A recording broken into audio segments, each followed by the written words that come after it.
A recent survey by the Mental Health Foundation showed that 50% of university students showed signs of clinical anxiety, and more than 1 in 10 suffered from clinical depression.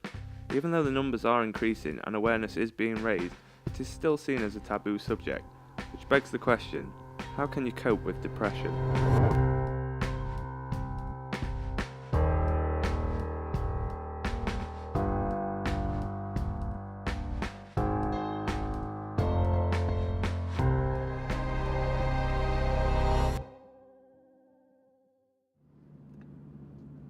For the last 6 years of my life, I have been struggling with depression.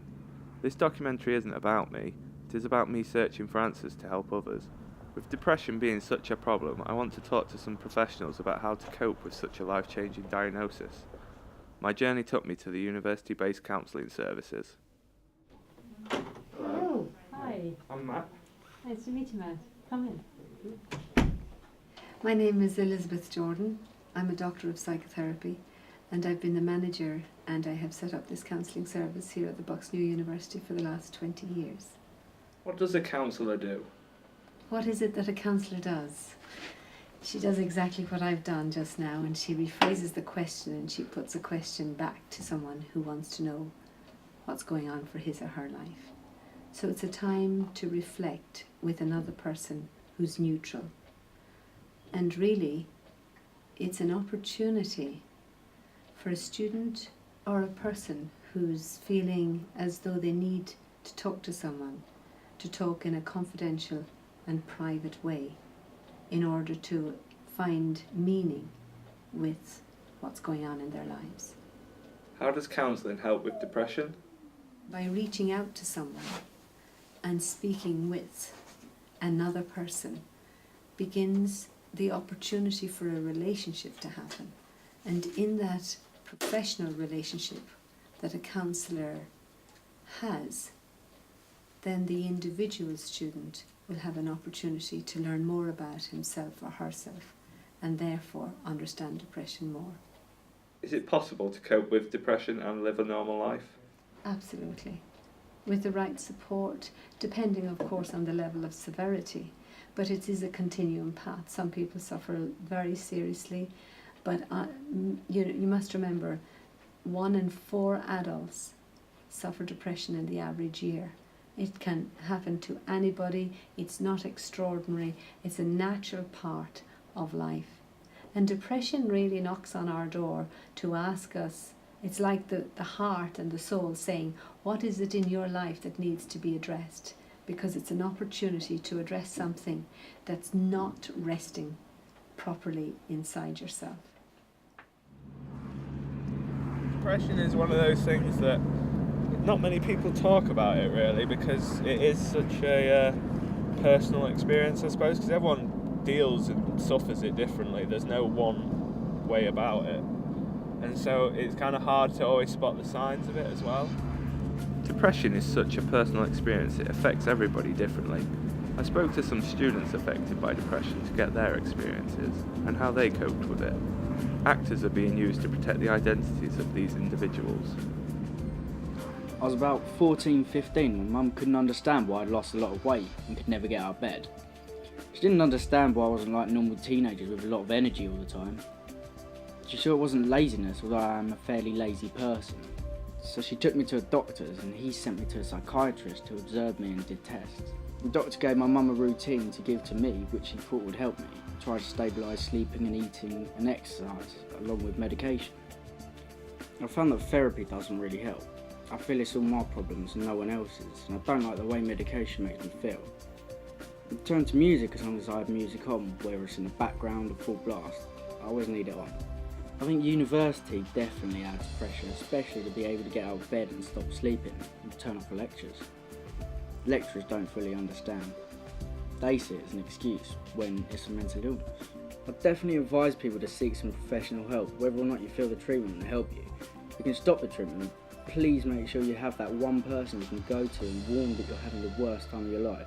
Make sure you let someone know so they can check up on you, and it will eventually get better. Yeah, like depression being like, I see it as a battle and kind of like a war, whereas others just see it as a kind of ailment that kind of there is no good, but there is. There are definitely plus sides to it.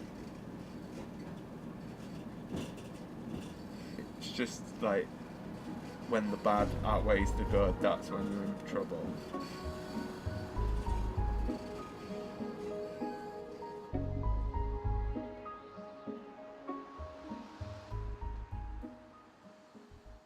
My name's Matt Knight, I'm the manager at Wycombe Mind, and Wycombe Mind is part of the work of National Mind as they work through local branches all around the country.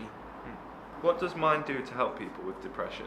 A big part of its work is about raising awareness and reducing stigma around mental health, such as depression. What do you think about the myth that depression is seen as a sign of weakness? Well, there's a bit of a cliched response to that about depression not being a sign of weakness, but a sign that you've been strong for too long, and I kind of agree with that. But it's an unhelpful comment, really. The idea that depression is a sign of weakness. It's like saying, well, having a cold is a sign of weakness, or any other kind of illness is maybe a sign of weakness. It's not, it's not a helpful way of approaching it. What do you think it is about the student lifestyle that makes depression such a problem? I think students are probably particularly vulnerable because they're often away from their families for the first time. It's a time when maybe your values and identity is kind of quite challenged. You're also thinking about your future, where you're going to go, and occasionally sometimes that can feel quite bleak. Yeah. So I just think it is a kind of difficult time of life. Do you have any advice for students struggling with depression, or anyone struggling with depression? Well, I would say the main thing about depression is not to kind of suffer with it on your own. Is to talk to your friends, find people who you think will be sympathetic. But depression doesn't need to hold you back at all. Depression is something that a lot of people live with, are able to lead successful lives living with. But it's all about making sure you've got people around you who understand when things are hard and who will support you. Are really important, and then you can get on with life as normal. When I was working in my job a few years ago, I'd been struggling. I'd been having, emotional breakdowns every so often. Sometimes you have triggers, if you're feeling pretty shit anyway, and then something can happen, it will really bring you down, or it will upset you or anger you, and that can also add towards the feeling of depression. I know I'm about to have it when I'm quite emotional. I break down and cry over nothing really, sometimes it's just nothing. It's more often than not that it just comes and goes, nothing in particular has to happen. The longer I stay in bed, the longer I sleep, and that's always a sign that I'm going to hit a bad patch. I've had a bad experience with counsellors as well as doctors. If you're going to talk to a friend, I suggest it's someone that you trust. I've had experiences where people have, found out and they've just been bitching away, saying it's all a lie and that things are like that, and I'm just, making it up to get away with stuff, which I have experienced in a job before now. So if you want to talk to a friend, just make sure you trust them completely, or again know that there's somewhere at university where you can go and talk about it.